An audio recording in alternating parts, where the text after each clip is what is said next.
Good afternoon, everyone. Fellow bike enthusiasts and advocates, welcome to the League of American Bicyclists webinar series. Today, we are hosting election cycles empowering 501c3 advocacy groups in local elections. I am Shelby Mako Ottenheim, and I am this year's Federal Policy Fellow. I'm also joined by the lovely Marley Townsend, who is the League's Communications Specialist. Thank you not only to Marley and our speaker Jack, who you will hear from shortly, but to all of you watching. Whether this is your first time attending a League's webinar or you're a seasoned viewer, we really appreciate you taking time out of your day to tune in and hope that you enjoy the incredible and vital conversation that will ensue. Before we get our gears turning and get started, just a few quick reminders. This session is being recorded. The recording will be emailed to the address that you signed up with. Additionally, it will also be added to our YouTube channel, as well as our webinar archive at bikeleague.org/webinars. I am personally hard of hearing, but sometimes we all need a little extra help, so we want to make sure that our webinars are accessible to all. So closed captioning is available and can be activated with a button that says CC at the bottom of the Zoom window. If you click that button to turn the captions on, you will also see a little upwards arrow.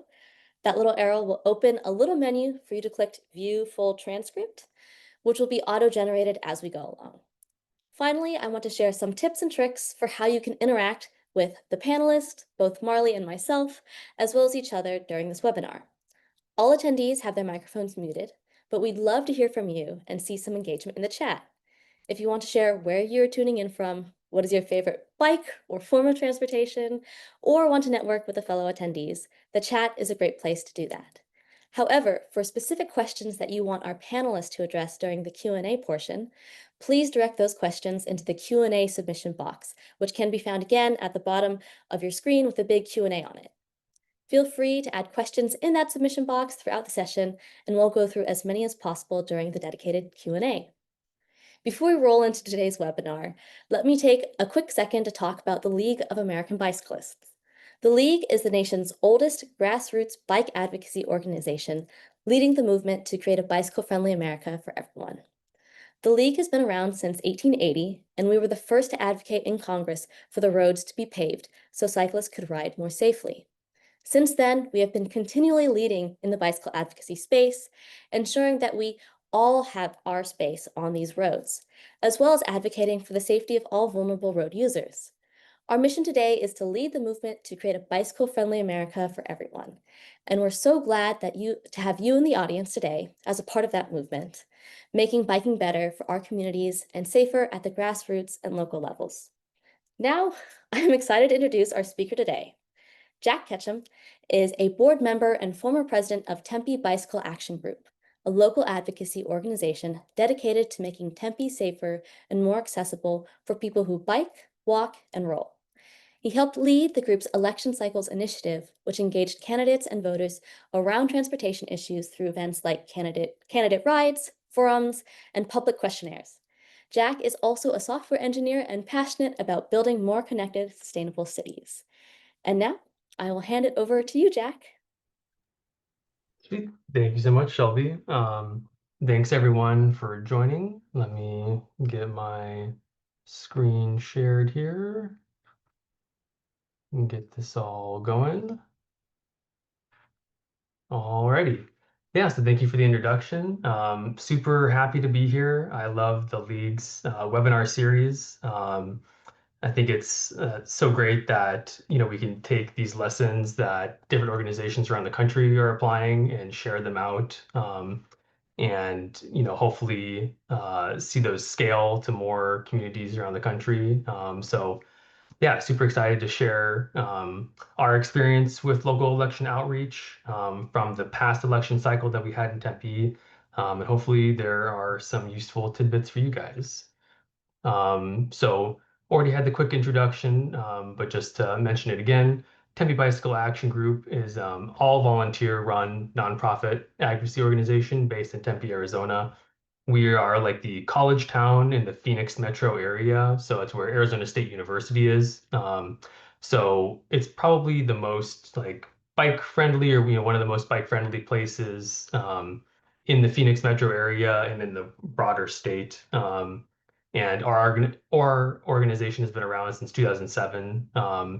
And so, as mentioned, we advocate for safer and more accessible streets for people who bike, walk, and roll, and kind of our whole overarching like way that we approach that is through education, advocacy, and community.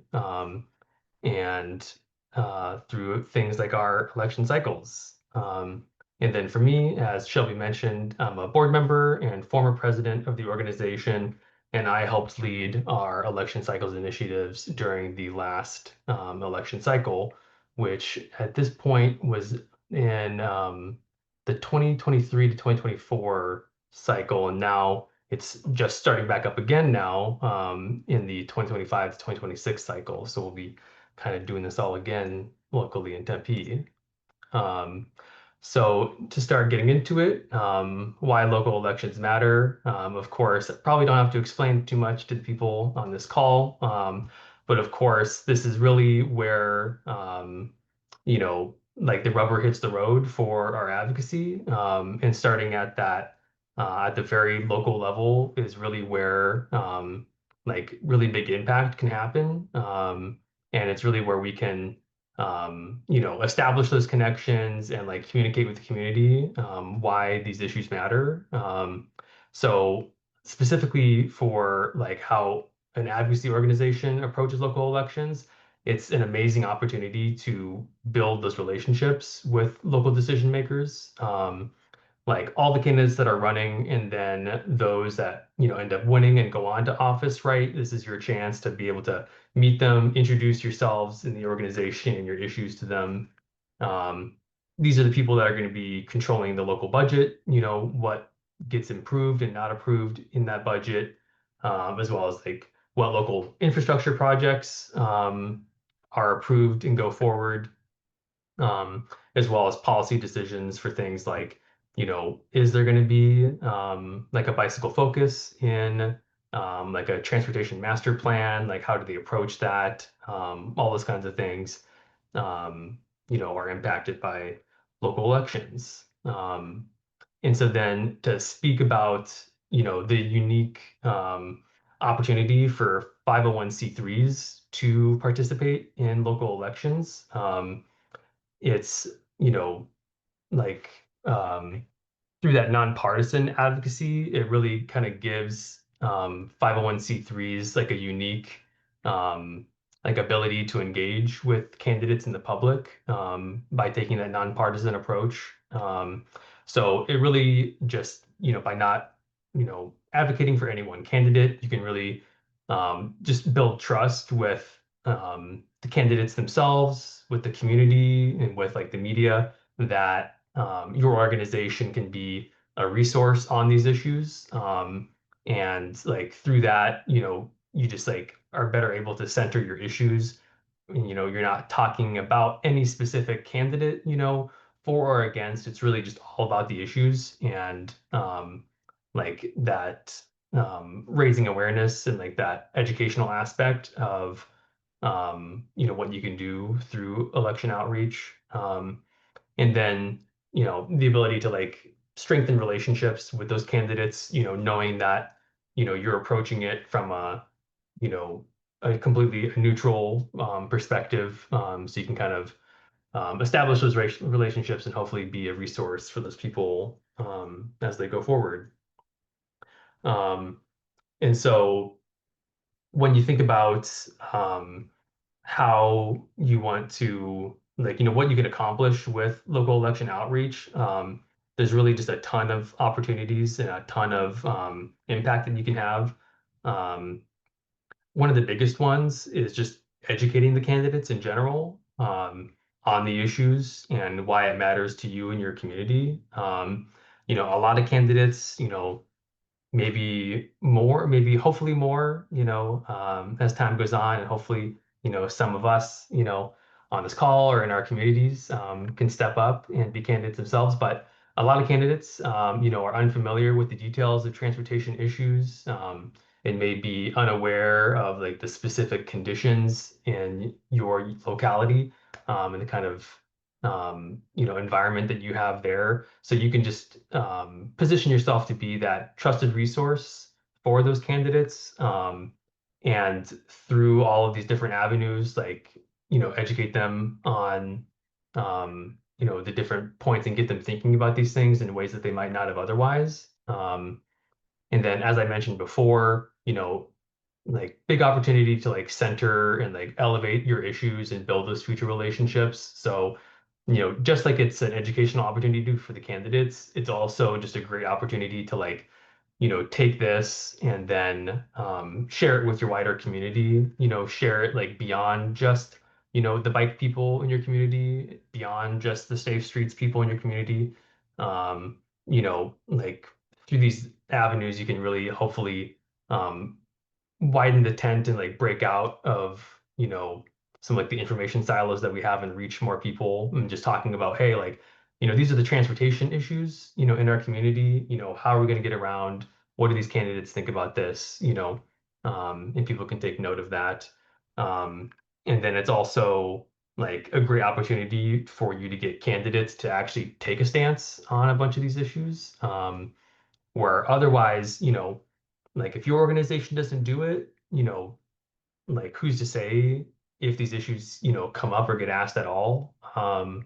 And so just great opportunity to elevate those in general. And as I said, building relationships, as those candidates go on forward, you can now have that relationship with them. And in Tempe, we've had a really good experience with this where throughout our election cycles initiative, we were able to establish relationships with all of the candidates. And then that meant, the candidates that went on, we had good working relationships with, and we've been able to continue that dialogue with them. Like, and for like reference, the last election that we did this with, was our city council, election where we had, I think it was, 7 or 8 candidates, going for three positions on our council, and it's all elected at large in Tempe. And so now to get into some of the specifics of what we did in our election outreach for our election cycles, we did a candidate questionnaire, group rides, and then we hosted a candidate forum.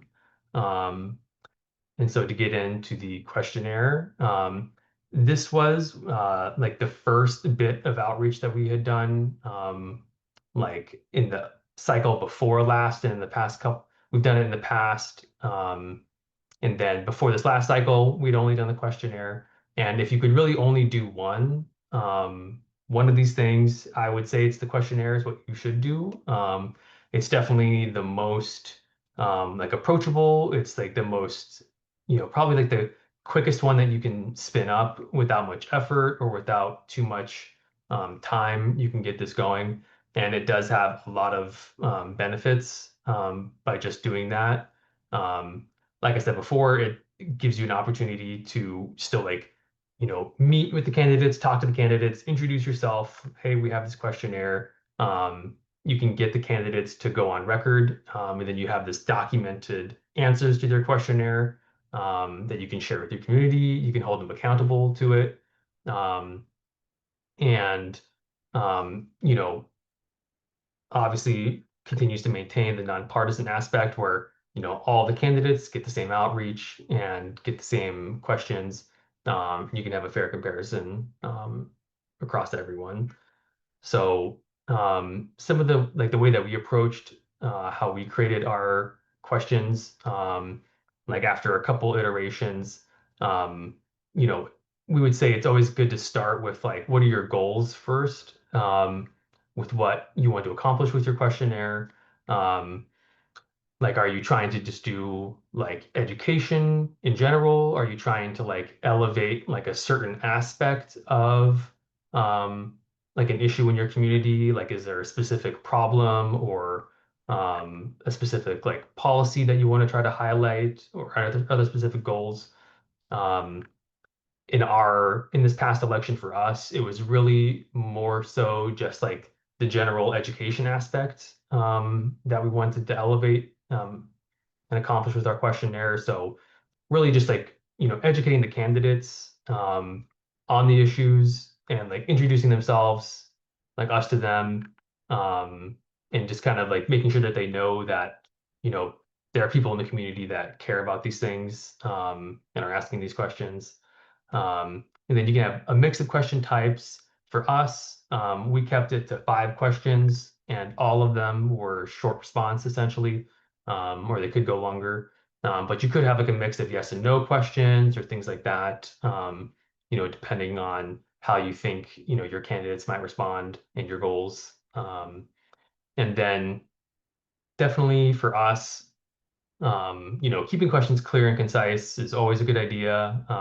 Avoiding jargon, avoiding um, like terms that like the general public might not understand, and like especially some candidates might not understand, um, is always good. You're just more likely to get better answers, and you're more likely to get like some responses too if it's not like too like heavy of a thing for them to kind of dive into. And then, of course, like framing your questions neutrally.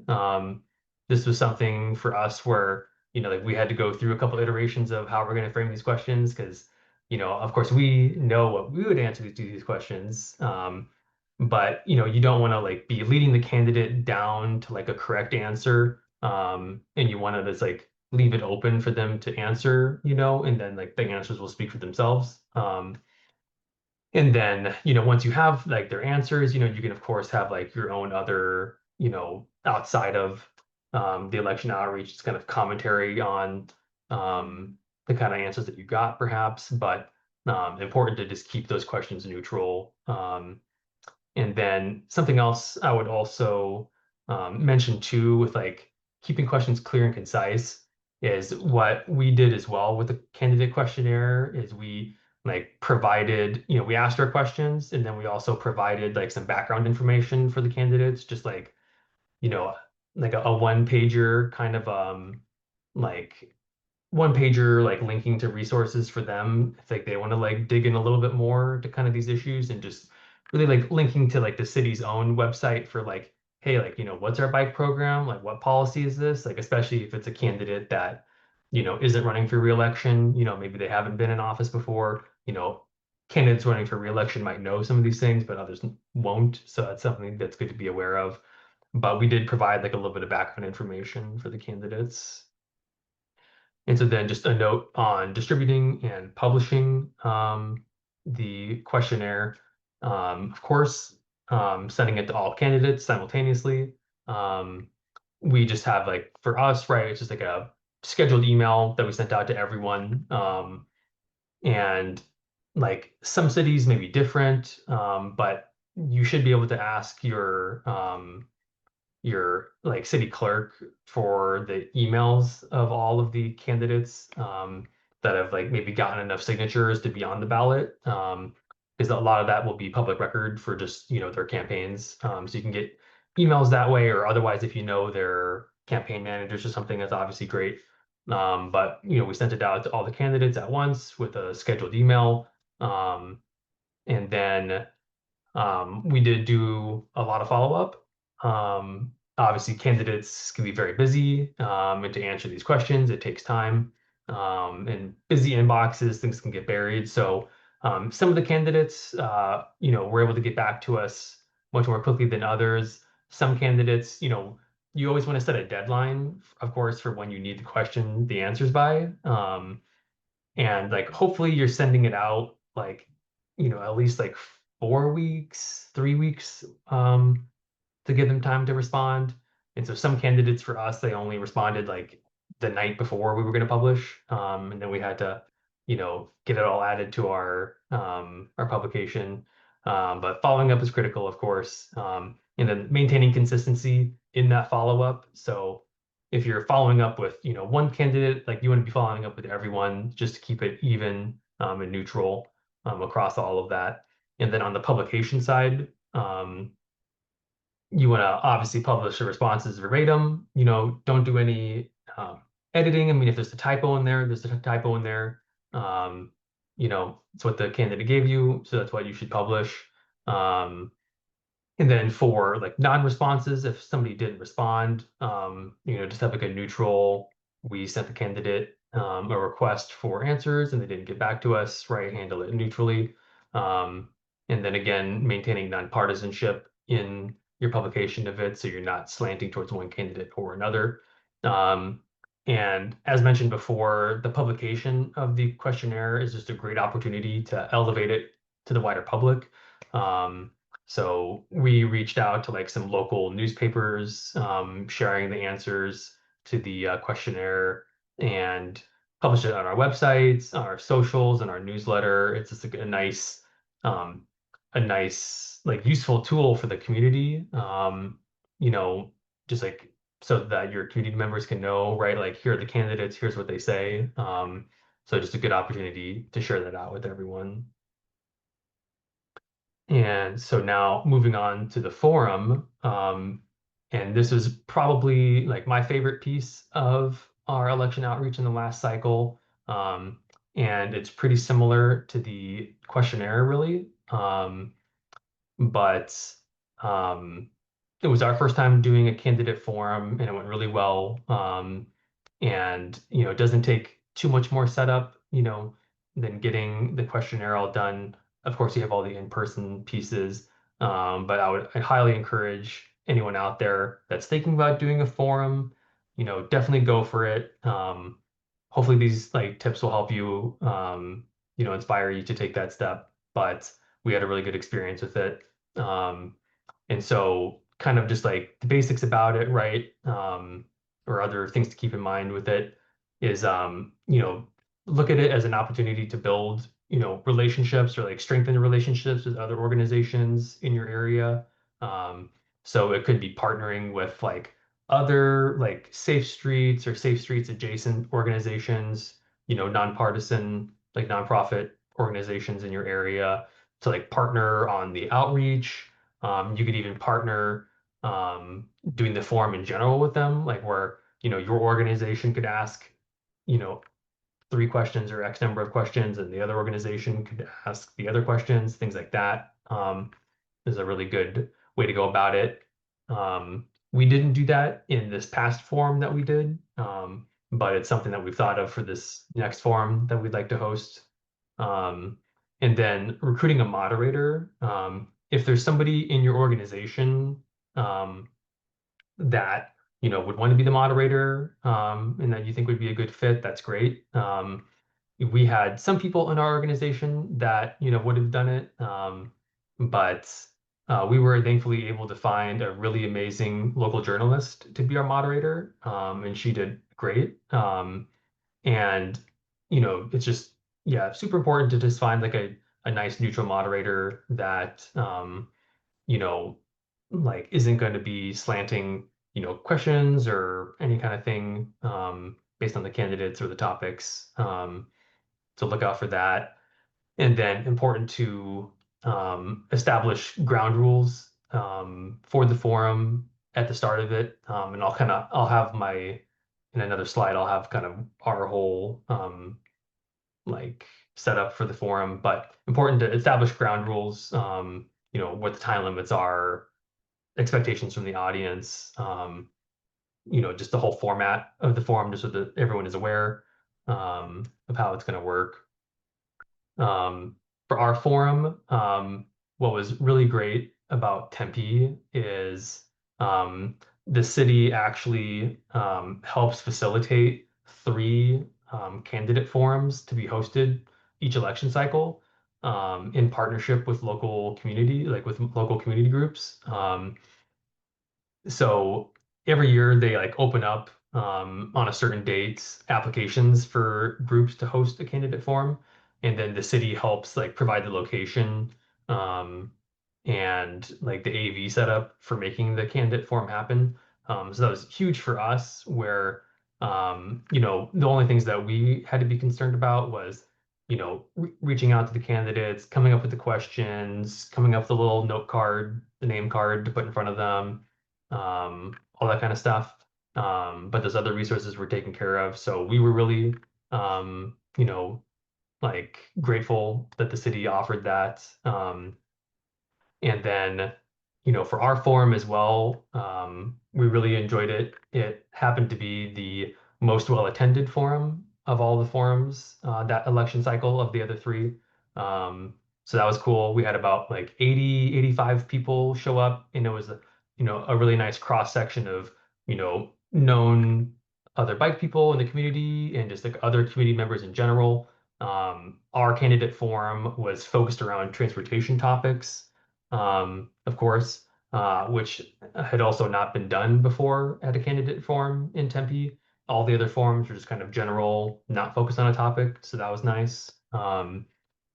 And then something else that we did as well, for ours was we kept it to 5 questions, so similar to the candidate questionnaire.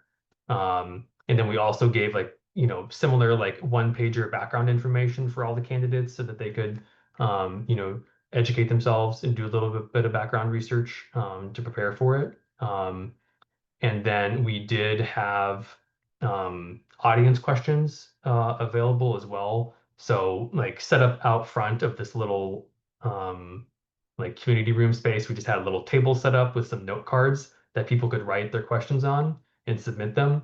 And then we had somebody review those note cards to just do a little bit of light moderation on the questions that would get asked, knowing that we might not have like the most time. And we also just wanted to filter out like obviously like skewed or like personal attack questions, which, do happen, unfortunately, but that was great. We did have a lot of questions asked from the audience. So that was a really nice piece to include in it. Um, and then ours was recorded as well. So we can link to like the YouTube recording. We'll either try to do that in the chat or, we'll have it like on our website as well, which we have a link at the last slide, but you can kind of see how that form actually went as well. Um, and then, yeah, here's the slide for our format for the forum. So as mentioned before the event, we had the question cards we gave out, introductions. We had the moderator announce those ground rules that I mentioned. So like what are the time limits? What are the expectations from the audience? No clapping, no booing, etc. For us, we allowed each candidate to have a stump speech for 3 minutes at the start. Then we got into our 5 questions where we had 90-second time limit each, no rebuttals from anyone. And then we had the audience questions. And for that, like we had the moderator kind of like round robin go to the different candidates and ask a question each. And then if other candidates wanted to jump in, they could.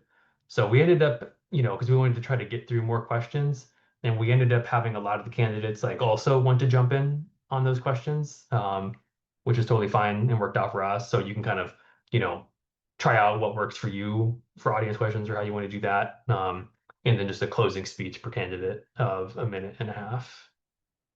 Um, so yeah, it went really well. Like I said, it was probably my favorite part of the election outreach that we did. And I guess something else I would also mention that we did too is we had a bike valet that we ran at the event space as well. Um, and this form that we did was like at the end of December.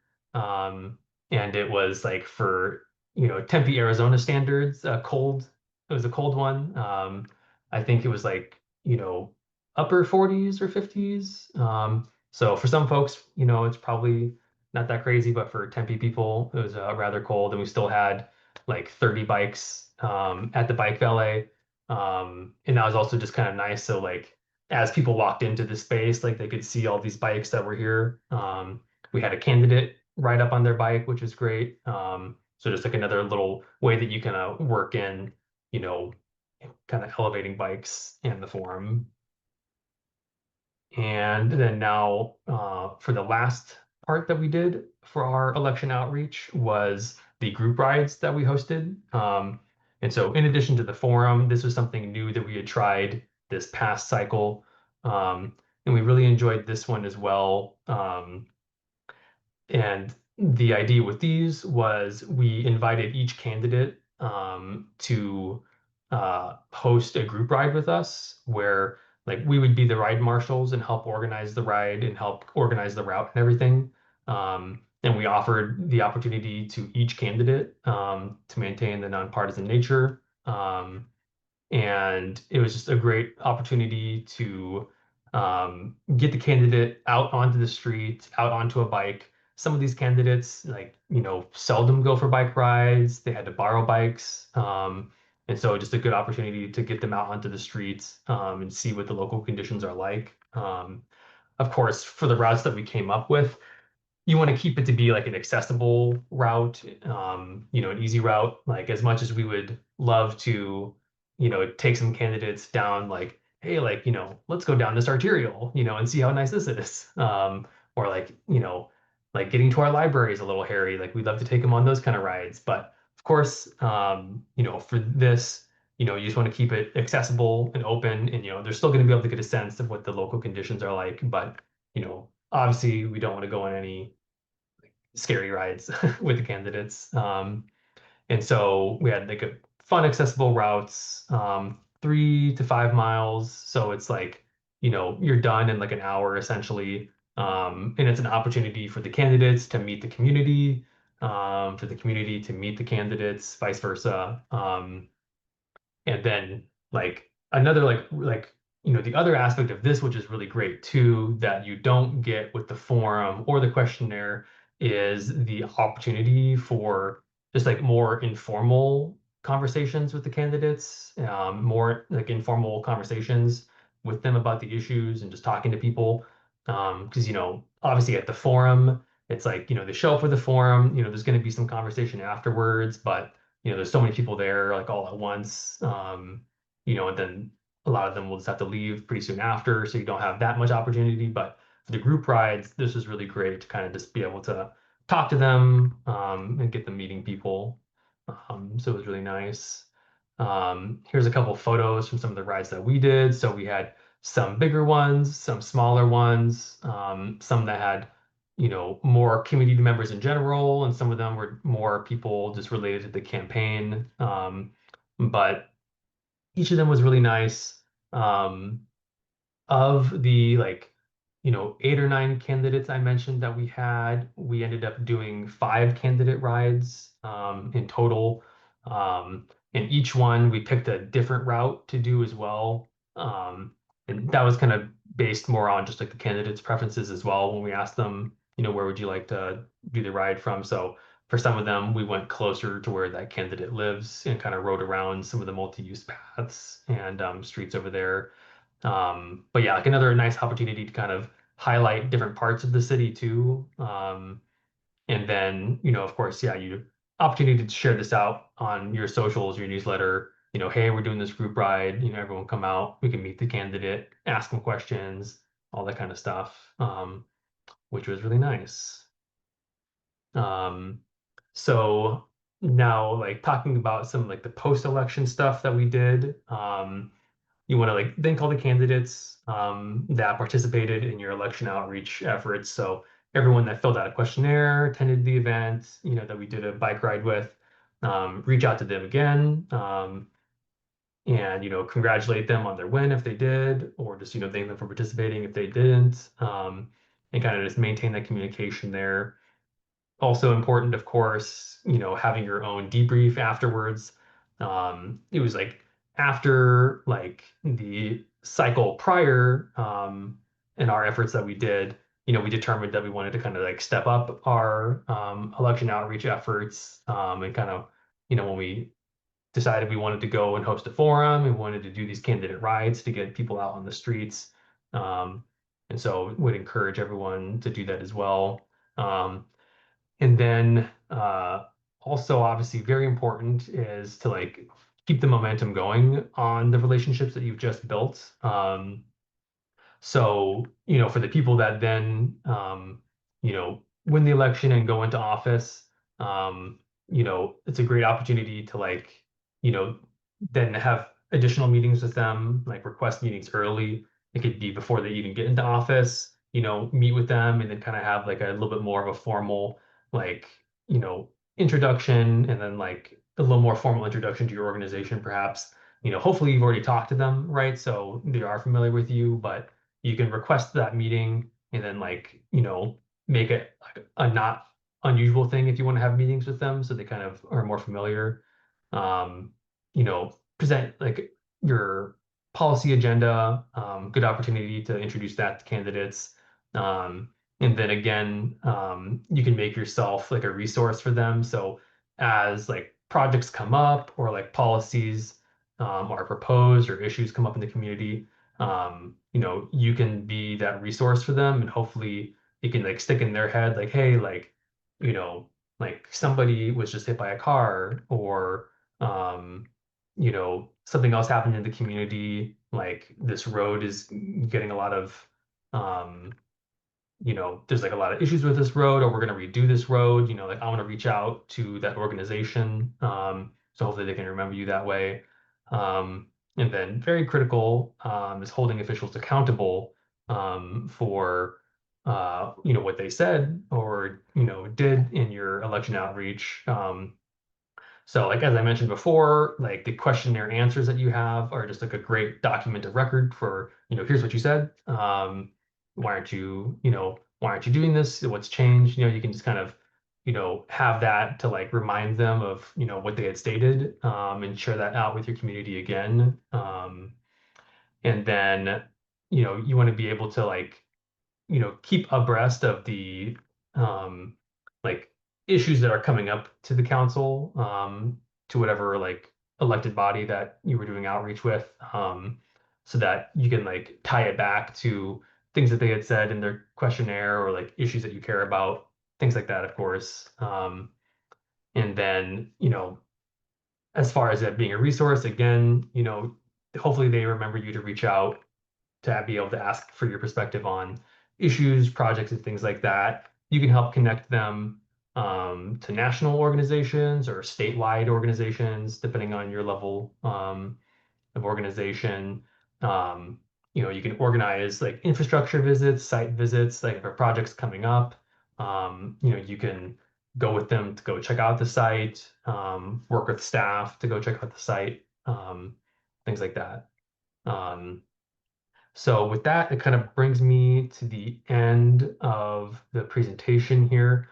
Um, I do want to share, we've got a bunch of these resources on our wiki. You can see the URL there. It's learn.3feetplease.org. So we've got like our sample questions, like different advocacy tools, like templates that we used, like event planning outlines for like how the candidate forum can be organized, how the group rides can be organized, and things like that. So hopefully it's helpful to you guys. And it is a wiki, so you can contribute yourself as well. So if you have ideas, definitely feel free to submit them to our wiki, add them to our wiki, build it out. Take anything you need from the wiki, use it in your own. We just want this to be as helpful of a resource as possible for folks. So with that, thank you very much. And I'll pass it back to Shelby or Marley. Awesome. Thank you so much for all of that information, Jack. We do actually have quite a few questions in the chat if you're ready to answer. We have noticed you're kind of going in and out of focus a little bit, so if you can Okay. maybe shift to the center, it should hopefully focus on you. But yeah, thank you so much for all of your incredible insight. One question is, most bicycle clubs are not organized as 501c3 groups. Do we have greater flexibility to participate as 501c social clubs, as well as are there any different advantages to the different tax statuses? Yeah, great question. Like we have another local group in the Phoenix area in Scottsdale that is sort of in a similar boat where they're not organized as a 501c3. So technically, yeah, you can be more flexible because you're not specifically, a nonpartisan organization and like bound by those rules. So if you wanted to take like a different like tack on your questions or approach, you could.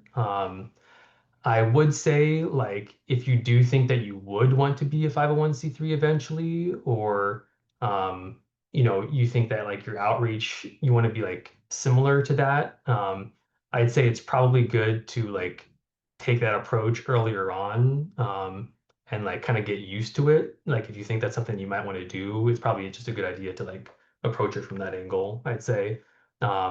And then just like the distinction for like different like tax statuses. Um, there's 501c3 and then C4. C4, you can do more like lobbying on specific issues and whatnot. And I know some organizations will have like both like C3 and C4 arms. I'm not too familiar with like having those two arms like work in tandem and whatnot, but that's definitely like something that people could explore and see, for them, how they want to approach it. Awesome. Thank you so much. There's another kind of broad question looking at what are the pros and cons of starting a political action committee like Safe Streets in New York City? Another good question. I think I would say, we haven't created our own political action committee, but I think that's definitely like a more like direct route to be able to like advocate on like specific issues. And like take more of a stance, and like with the pack you can actually then like support specific candidates if you want. So if you do have a candidate that like you really support, with the pack you could help provide them money, or help um provide like resources for those candidates and like elevate those specific candidates, which you can't do as a nonprofit. But like I said, we haven't done that before, so couldn't speak to it too much else probably. Okay, and kind of building off of like the 501c3 nonprofit, we just had a question submitted of Andrew Wilson said, we are a 501c3 and have had local street PAC approach us, asking to partner with them on a candidate forum. What are the limitations we need to be aware of if we were to go ahead on this? Can we promote it? Can we design the questions? Can we ask the questions? Like, what are the ground rules? Yeah, great question. I do feel like, like in general, like, the way that we approached it at least is like, if we were to partner with someone on a candidate forum, like, you know, in my thinking, it's probably best if like that other partner organization isn't like a partisan organization, so that you can just have like really clear boundaries. So like it depends on like what the collaboration looks like. Like if it was like your candidate forum and like maybe that other like organization was like helping to promote it, then that would be one way to approach it. But like if you were like it's like both of our both of ours candidate forum, like you just wouldn't want that other pack to like muddy the waters and like, have a sense where like, oh, like is this really actually nonpartisan if this other group is, maybe supporting a specific candidate or something like that. If it's not, supporting a specific candidate, then it might have a little bit more leeway. But um, yeah, it's definitely a good question. Awesome. And then when you're actually like reaching out to kind of like get responses from candidates, what is the typical response rate for each questionnaire when you send that survey? And if you aren't getting a response, is there a way that you can kind of politely nudge and be like, hey, how can you get kind of like more attention on it? Right. Yeah. So thankfully, for us, like we've been able to have like really good response rates on our past questionnaires. In Tempe, like the candidate pool has like generally been around like that 8 or 9 candidates for local council elections in the past couple cycles. Um, and like our past, you know, 2 questionnaires that we've sent out, we've gotten responses from like yeah, every candidate actually, or maybe except for one. So we've been like able to be really successful with that. But like I said, sometimes we did have to do like, you know, like reaching out like 6 additional times, kind of just like, and you don't want to like be annoying and whatnot. So like if somebody says, like I don't want to do it, then like we would stop. Nobody did that to us. They just didn't respond or like, oh yeah, I'll get to it, and then you have to remind them again.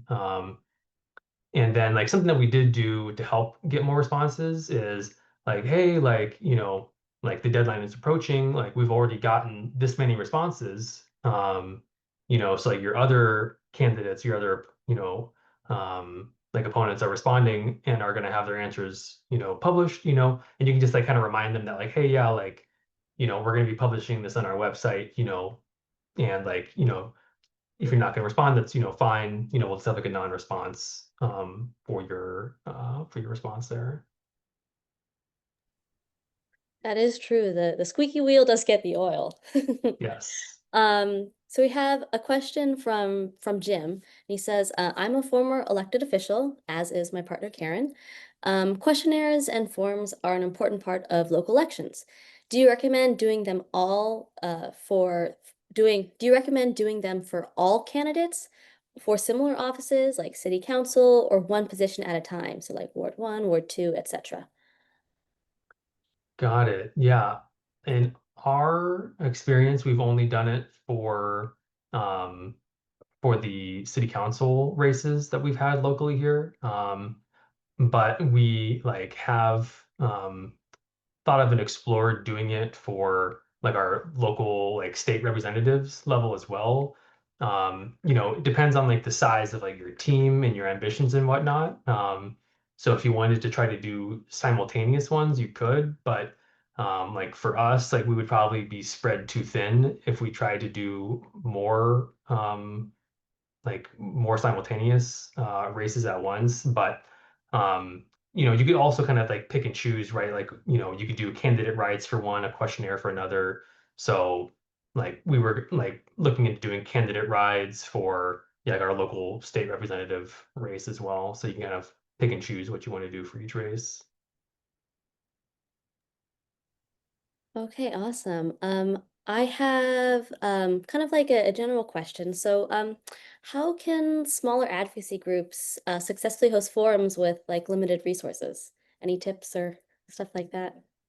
Yeah. So as I mentioned, obviously in Tempe, we were very lucky to have the city be able to support the event itself. And like provide the space. But if your city doesn't do that, you can definitely still host a really nice forum. Like a big part of it would be just like reaching out to your community and seeing like what resources are available to you. Like if you can, like something I would recommend looking into is just like see what community spaces that you have locally. Um, and just see like what kind of AV equipment those places have because the place that we hosted ours, like you can also just like rent otherwise from the city. And like, there would be like a fee associated with that. It might be like, $100 or a couple $100. So, that could be just like a little fundraising opportunity for your organization to raise money to reserve a space. But like finding a space that already has like the speakers and stuff, or just like a nice setup for that would be great. You can see who in your community already has that. But community rooms, you could even just like do it at a park, and maybe like set up a projector or something. You can kind of, or it could even be more of like, if you can't necessarily do like a full forum either with like multiple candidates, like something else that you could try too is like more like community conversations where it's like maybe if only one candidate is actually interested in participating, you can make it more of like, yeah, community conversation, let people ask questions, you ask questions of the candidate, let them respond. So kind of like what a forum would be, but just one person. And that could be, as informal as like your local bar restaurant has like a little community room that you can rent or just use maybe things like that. Awesome. Thank you so much for all of those tips. Also just generally curious, like how does engagement in local elections impact a nonprofit's relationship with elected officials? Are local elected officials more likely to engage with politically active nonprofits? Yeah, so I mean, for us, it's been like really nice to have developed these relationships with the candidates, and in our experience so far, like we've been able to like maintain like positive relationships with the candidates. Tempe is a college town, and so we have like more candidates that are more amenable to these kind of issues that we care about, which is great. But like I think, if you approach it from like the aspect of, yeah, like, these are the issues, right? And, you maintain the nonpartisan stance that just like helps to build the trust with the candidates. And generally, we've seen that, yeah, like candidates will then like remember us, reach out to us, and like, when things come up, they will want to like, you know, run some like ask us what our take is on some issues before they respond because they know, um, if they don't, we're gonna ask them. So kind of like goes into like, your organization as well, like continuing to like touch base with them as things come up to city council, just so you can stay familiar with them. Great, thank you. And so kind of looking at like the relationships outside of just the candidates, but has Bike Tempe encountered any pushback on getting involved with local elections? And do you have any tips on communicating about this topic to a skeptical audience, particularly for like newer and smaller bike advocacy nonprofits or just nonprofits in general? Yeah, so thankfully we haven't had any pushback on our, foray into us getting more involved in local elections. And I think like something that we did, like in particular with the candidate forum, because that was the outreach that was like the most like broad in reach. And like kind of touched like more community members than like might otherwise in our little safe streets sphere. It was just like making sure that we included some questions as well that weren't like just related to bikes. It was just like more broad transportation topic in general. Just like talking about, you know, like how do they think about congestion in the city? How do they think about, like solving this like real issues that, everyone would experience trying to get around the city. I think kind of like helps like, reassure people or just like, let people know that, we're not like necessarily like solely focused on just bikes. But right, we're thinking about, hey, yeah, like everyone's trying to get around, whether it's like in a car, on a bike, on foot, on a bus. And so kind of just like taking a step back and having like the holistic questions, I think kind of helps um, like dispel any notion that we're like, only focused on one thing or really slanted or something. Great, thank you so much. I think we only have time for a couple more questions, so I'm just going to kind of ask some fun ones that might be applicable to everyone listening. But let's say there's a 501c3 advocacy group and it is their first time trying to engage in local elections with candidates. I know you've listed incredible materials, but is there anything you think they should be specifically aware of, or any pieces of advice you'd want to emphasize and would like to share with the group? Yeah, I mean, I guess like, for new organizations just like kind of starting down this path. I think I would re-emphasize like starting out with the candidate questionnaire is like a really good route to go. Like I said, low barrier to entry, and you can still like have the opportunity to meet and introduce yourself with the candidates, which is like a really big part of it, is just like making yourself known to the candidates and educating them. It just kind of knocks out a whole bunch of like potential benefits in one swoop there. And then after that, you can kind of see what you like and hopefully expand your outreach. Awesome. I'm gonna ask one more if that's all right, Marley, just before we sign off. To kind of end on like a nice positive note, can you share any success stories or maybe a hiccup that you were able to deal with regarding any fun like infrastructure or community ride-alongs that you hosted? Like, has anyone had a flat? Were you able to plan in relation to that? Just like a fun little story to send us off. Yeah. Well, there was one like community ride that we did with one of the candidates. And like it was a candidate that, we were really grateful to get out on a bike because they actually didn't own a bike themselves. And so I think, yeah, like they didn't own a bike, but like somehow they found like one other bike, but like like the tires were like not super inflated. So that's another really good tip too. Bring a bike pump, for any group ride, especially these ones, because you might get people that don't normally ride and their tires might be flat and they might not know it. And then they think, wow, like biking is really hard, but they just need to inflate their tires. So that's a good tip. But yeah, like his bike had like low tires, and then like one of the tires like then blew somehow as well. So thankfully somebody else like lived down the street where we were at the time and like gave them their bike and he could continue on and we took the other bike back. But like they took it really well and it was like a nice time. Awesome. Thank you so much, Jack, for your time. I'm gonna pass it off to Marley, our communication specialist, to sign it off. But yes, thank you so much to you, Jack, and to everyone listening. Yes, thank you, Shelby. You did an amazing job. Give it up for Shelby, everybody. Actually, I just wanted to hop on, share a couple last slides with y'all. Feel free to hop off if this is past your time, but just want to give a quick thank you to our Silver and Up sponsors from the 2025 Bike Summit for supporting the webinar series. And if you'd like to save the date for the next summit, it will be next March 24th through 26th, 2026. And good news, you don't have to wait till next March if you want more league content. We have our next webinar open for registration, all aboard the bike bus in a couple weeks with Sam Balto, Vivian Ortiz, and Alicia Jones. So it's going to be a good one. And stay tuned to our e-news and our social media to hear when we announce even more webinars.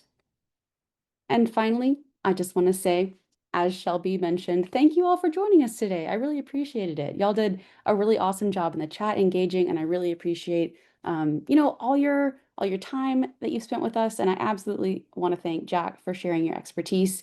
And again, I want to thank Shelby for hosting. And I'll leave it at that. All right. I hope everyone has a wonderful day. Thanks everyone. Bye.